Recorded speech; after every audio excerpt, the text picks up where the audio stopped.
पाठ 6. एकीचे बल. श्रेयस. काय झालं रडायला कार्तिक? सोहम. अरे दिवसभर आपणच वर्गातली मुलांचे सामान इकडे तिकडे लपवले ना. वैभव. हो हो, आणि टीचरला नाव सांगितले कार्तिकचे. श्रीराम. हो ना, टीचरने मस्त रागवलं याला. खूप मज्जा आली आज. निलय.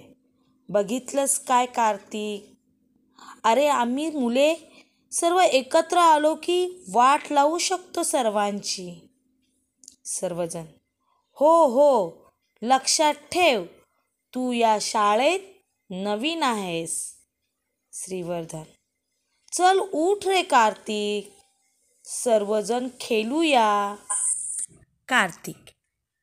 ते बागेतील बसलेले काका दिसले का तुम्हाला? निलय. अरे हरिभाऊ आहेत ते, शाळेत बागकाम करतात. कार्तिक. मी त्यांच्यासाठीच रडतोय. सोहम. का? काय झालं त्यांना? कार्तिक.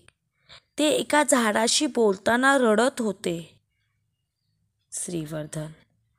अरे हो, ते नेहमीच झाडांशी बोलतात. वैभव. का रडले ते? कार्तिक.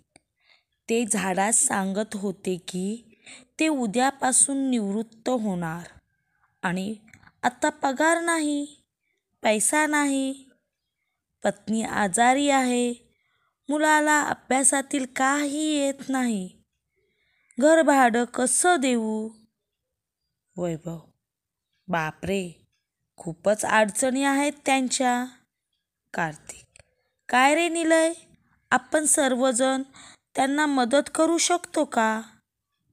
वैभव. अरे माझ्या बाबांच्या अनेक फ्लॅट स्कीम आहेत. त्यांना नेहमी कोणीतरी चौकीदार लागतो, ते चौकीदाराचं काम करतील. सोहम. माझी आई शिक्षिका आहे, त्यांच्या मुलांचा अभ्यास घेईल. निलय. माझी आई डॉक्टर असल्याने त्यांच्या पत्नीवर उपचार करेल. वैभव. अरे हो, चौकीदाराच्या नोकरीसोबत राहायला घर मोफत मिळते. निलय. त्यांच्या पत्नीची तब्येत सुधारली की तिला तिथल्याच घरची धुण्या भांड्याची कामेही मिळतील. सर्वजण. ठरलं तर मग चला मदतीला. शब्दार्थ. एकी, एकता, बळ, शक्ती, मज्जा, गंमत, नवीन, नूतन, झाड, वृक्ष, आई, माता.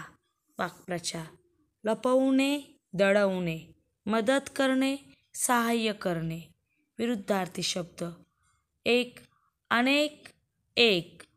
दोन, उद्या, आज. तीन, रडत, हसत. चार, मोफत, विकत.